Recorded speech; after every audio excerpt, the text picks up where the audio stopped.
I do believe that at least twice in yesterday's video I said something to the effect of, I only want to give these little swing out bridge decks one coat. However, because probably you noticed it too, when you're looking close up, well, there was a few little spots that wasn't completely covered with that brown. So I did go over it again, give it a second coat, and I think it looks somewhat better, even though probably nobody would have noticed anyway. However, it's one of those situations I would have known. So yeah. As it is with all of this railing that we're doing now, it is extremely fragile, and I'm hoping by keeping them tucked into the side of the ship, we're going to be able to keep them nice and safe until the ship is mounted in its case. Now if we continue on down on this section here, which we have been doing, I've been calling it the forward mast section, but I don't know if that's correct. We get to this deck here. Now this deck is shared also by the funnel section. I'm thinking that maybe we should do this piece right here first. And it's another section that has a lot of different little angles that have to be worked out. I'm thinking that maybe what I should do is make it a little piece of railing that goes from here to this corner and then stops here. We could just see, where one section of railing will come. Maybe a post will be here and a post will be here, and then we can run the 4 rails up against and behind here somehow. That's my thinking right now anyway.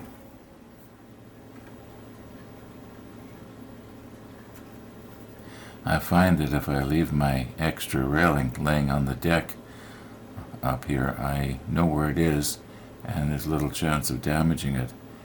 Whereas if I leave it just laying on my brown cloth here, chances are I'm going to set something heavy onto it and kink it in the wrong place. Now let's just see, where would this come now? If I was to run it up behind there to that ladder, or almost to the ladder, I wonder if two sections here would be maybe just about the right size. Have a post here and then bend it at this corner right here, and then go in as far as the rest of it goes to the other side of this little box here that I almost broke off just now. Yeah, well, let's just try that. I was checking my comments here, and once again somebody mentioned to me about the 1/200 scale Titanic kit that Trumpeters come out with. And yeah, I wouldn't say that I'm a lot more interested now than I was a month ago, but I am thinking about it. Problem is, I've already done the Titanic in 1/350. And I find that a passenger ship is not as interesting as a battleship, even though, I don't know what to say here about battleships, but the only good thing about them is they're interesting. However, I am thinking about that big Titanic kit. We'll see what happens here. We've got a long ways to go here on our Bismarck, though. Now, in order to not complicate things, I just used 2 sections here.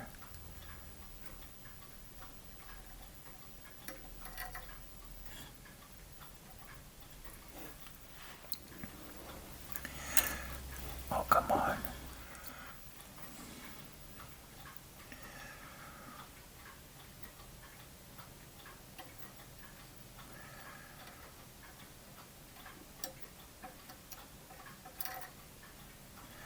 Maybe I gotta get at a better angle here.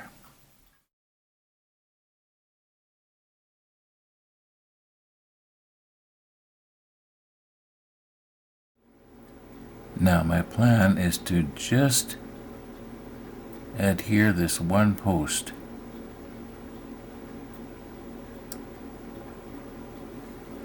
And then we can move this one back after that one is glued down.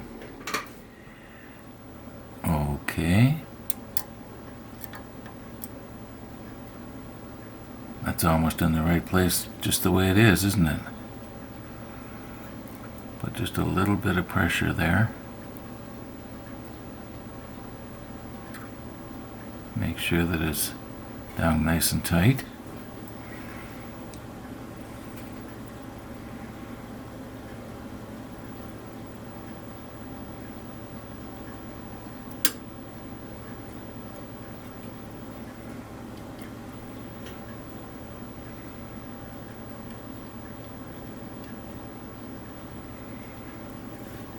I do believe that's good.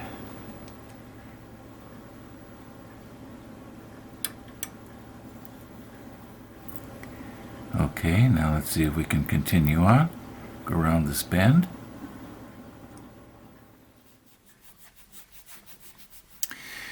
Now I've used this slide for something else, and I can't remember what it was. And for what I'm about to do, I think I'm probably better off having a pristine slide here. I literally have hundreds of these things, so I mean, I'll never use them up in a lifetime.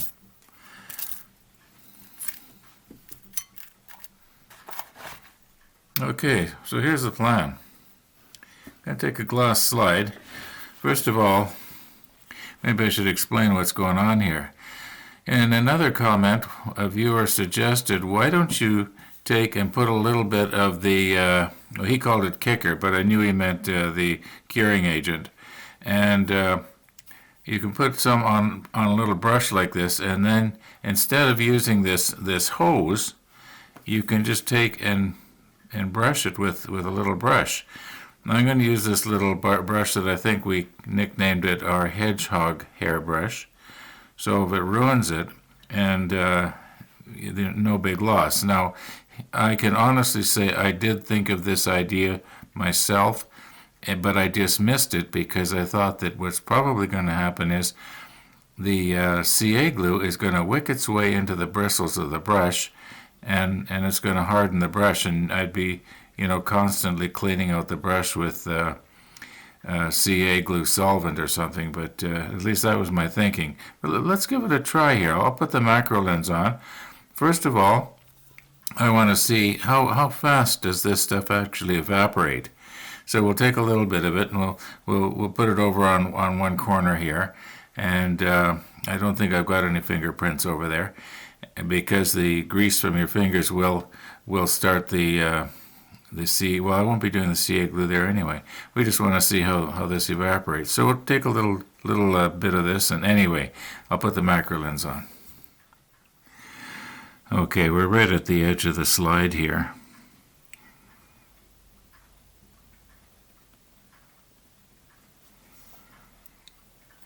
Now, I don't have the reflection rate. I think I'm going to have to readjust my light, because I can't see that at all.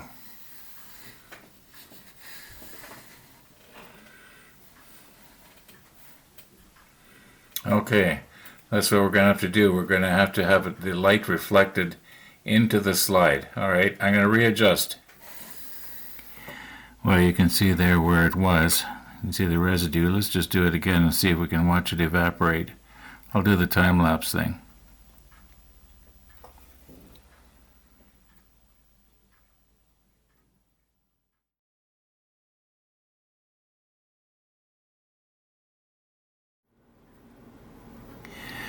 Well, I'm not noticing too much change happening now, and the accelerator that was in the brush has completely evaporated out, as near as I can tell anyway.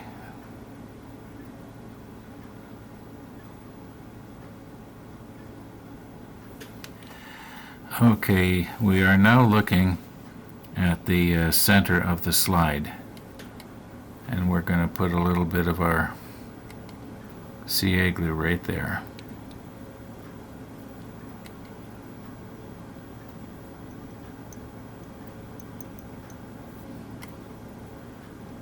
I do believe that's still liquidy.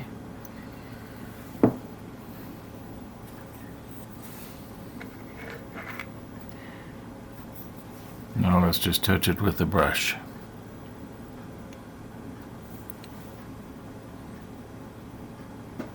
Well, you could see something happening there, that's for sure. We'll let it dry out on my brush here now and see if the CA glue welded my bristles together.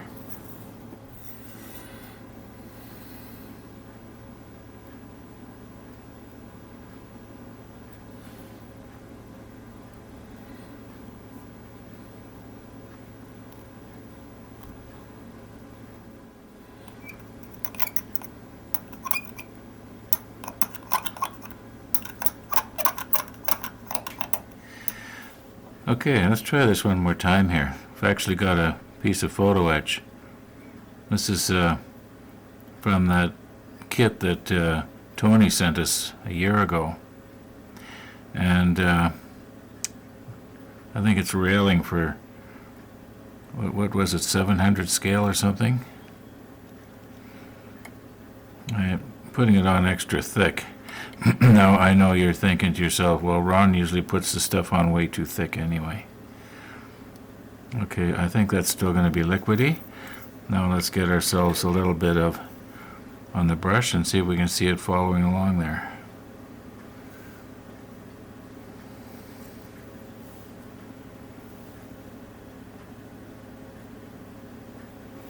See, the idea was you're supposed to be able to just paint it on. Now, did it glue my bristles together? I think it kind of did. Let's let that dry out there, and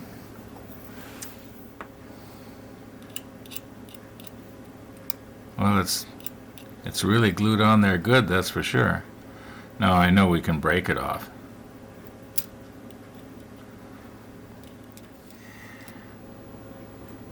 Well, there's no question about it. The CA glue did wick its way back up into the bristles there.